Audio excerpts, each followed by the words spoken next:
प्रश्न है हमारे सामने। एसएससी 10+2 में आ रखा है 24 मई 2022 को। एक टेस्ट में 50 विद्यार्थियों का औसत प्राप्तांक 66 है। कुल विद्यार्थियों में से 40% लड़कियां हैं और शेष लड़के हैं। लड़कों का औसत प्राप्तांक लड़कियों की तुलना में 20% कम है। लड़कियों का औसत प्राप्तांक क्या है? देखो 50 विद्यार्थी है जिसमें बॉयज और गर्ल्स है, तो इधर मैं बॉयज लिख देता हूँ और उधर गर्ल्स है ना। तो 50 विद्यार्थियों का औसत प्राप्तांक इन दोनों को मिला दिया जाए, मतलब दोनों का, बॉयज का और गर्ल्स का दोनों का औसत प्राप्तांक 66 है। तो मैं इसको एलिगेशन से करता हूं, जो दोनों का औसत प्राप्तांक यहाँ बीच में लिखा जाता है, जिसमें बॉयज और गर्ल्स दोनों का मिला के औसत प्राप्तांक है वो यहाँ बीच में लिखा जाएगा। ठीक है, इधर बॉयज का औसत प्राप्तांक लिखेंगे, इधर गर्ल्स का औसत प्राप्तांक लिखेंगे और दोनों का जो कुल औसत प्राप्तांक है वो बीच में लिखा जाएगा। कुल विद्यार्थियों में से 50 विद्यार्थी हैं, विद्यार्थी कितने हैं? 50 है। ठीक है, 50 विद्यार्थियों में से यानी कुल विद्यार्थियों में से 40% लड़कियां हैं, तो गर्ल्स तो कितनी है? 40% है। 50 का 40% निकाल दो, कितना आया? 20 आया। इसका मतलब बॉयज है वो कितने हुए? 50 में से 20 माइनस कर दो, 30 है, वो बॉयज है। ठीक है, फिर आगे क्या कह रहा है? और शेष लड़के हैं, बचे हुए शेष लड़के हो गए। लड़कों का औसत प्राप्तांक लड़कियों की तुलना में 20% कम है। जो यानी बॉयज का जो औसत प्राप्तांक है ना, बॉयज का औसत प्राप्तांक वो गर्ल्स की तुलना में कितना कम है? 20% कम है।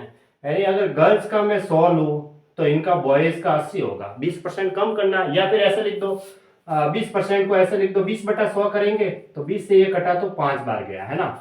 कहने का मतलब ये ऐसे भी कर सकते हैं भाई, 20% को कैसे लिखेंगे? 20/100, तो कितनी बार गया? 1/5 लिखेंगे ऐसे।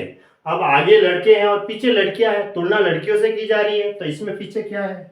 लास्ट में बॉयज है, गर्ल्स है, ये 5 है, तो ऊपर और ये नीचे 5 है। ठीक है, तो लास्ट वाले को गर्ल्स को ले लो, यानी लड़कियों को। लास्ट में लड़कियां है, देखो लड़कों का औसत प्राप्तांक आगे है, लड़कियों से तुलना की जा रही है तो लड़कियां पीछे हैं, तो इसमें लड़कियों को फिर पीछे वाली संख्या ले लो, ये वाली लड़कियों को ले लो, है ना, ऐसे इनको।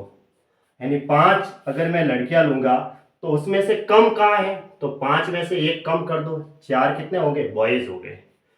अब ये तो इनका अनुपात हो जाता है। अगर मैं x से गुणा कराऊंगा तो ये हो गई गर्ल्स हो गई 5x और ये हो गए बॉयज हो गए। इनका औसत प्राप्तांक हो गया, मतलब गर्ल्स का जो औसत प्राप्तांक है वो 5x, बॉयज का औसत प्राप्तांक कितना हो जाएगा? 4x। ऐसे, या फिर ऐसे भी कर सकते हैं कि भाई लड़कों का औसत प्राप्तांक लड़कियों की तुलना में 20% कम करना है, तो लड़कियों का औसत प्राप्तांक अगर मैं 100 लेता हूं तो बॉयज का कितना होगा? 20% कम कर दो, 100 का 20% यानी 100 20 माइनस करेंगे तो 80 आ जाएगा। डायरेक्ट 100 का 80% निकाल दो। अब इसको इससे अनुपात को काटेंगे तो ये 4 दूनी 8 और ये 5 दूनी 10। अब इसको x से गुणा कर दो तो ये क्या हो गया? औसत प्राप्तांक हो गया इनका, ऐसे।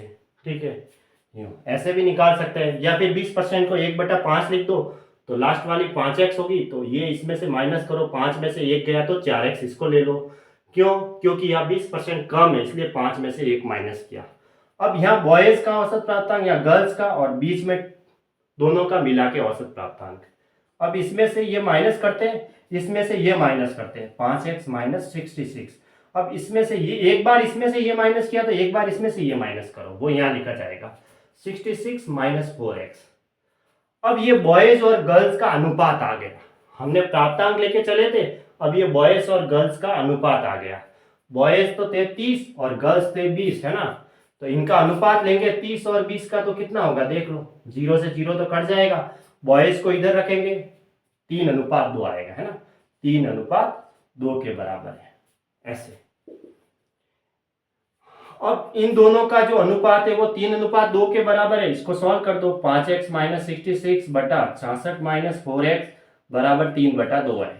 अब इससे x की वैल्यू आ जाएगी, फिर लड़कियों का औसत प्राप्तांक निकालना है, जो x की वैल्यू आएगी वो 5x का वैल्यू निकाल देंगे, यानी 5 से गुणा करवा देंगे तो लड़कियों का औसत प्राप्तांक आ जाएगा। अब यहाँ 3/2 है, देखो 2 को 5 से गुणा करेंगे 10x माइनस 2 को 66 से गुणा करेंगे 66 है तो 132 बराबर 3 को इससे मल्टीप्लाई करेंगे और 198 हो गया। 3 को 4x से मल्टीप्लाई करेंगे तो 12x, ऐसे 4x से मल्टीप्लाई किया। अब 12x को इधर लाएंगे तो 10x और 12x तो हो जाएंगे 22x, बराबर 198 प्लस 132, 22x बराबर, इन दोनों का टोटल करेंगे तो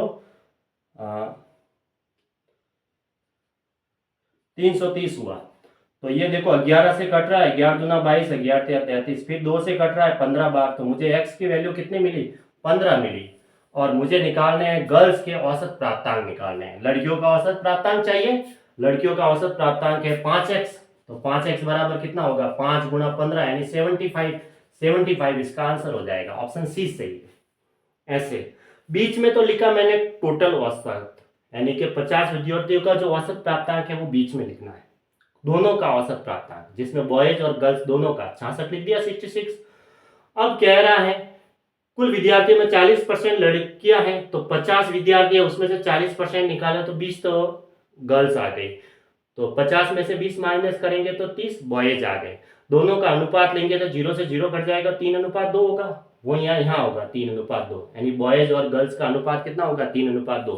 अब यहाँ टोटल औसत प्राप्तांक लिए हैं, तो इधर बॉयज का इधर गर्ल्स का औसत प्राप्तांक लेना है, दोनों का औसत प्राप्तांक यहाँ लिखेंगे। फिर आगे कहाँ है, लड़कों का औसत प्राप्तांक लड़कियों की तुलना में 20% कम है, 20% कम का, तो 20% का मैंने कहा 20/100 लिखेंगे।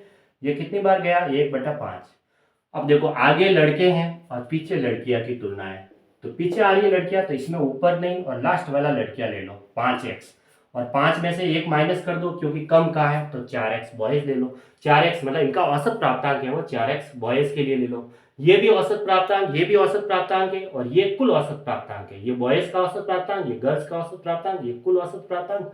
इसमें से ये माइनस कर दो, एक बार इसमें से ये माइनस करेंगे तो ये इनका अनुपात आ जाएगा, जो कि 3:2 दे रखा है। फिर इन दोनों का अनुपात बराबर इन दोनों का अनुपात होगा, x की वैल्यू आ गई। हमें निकालना था गर्ल्स का औसत प्राप्तांक जो कि 5x है, 5 को x से गुणा करेंगे, x की वैल्यू 15 है, तो 75 इसका आंसर हो जाएगा, है ना।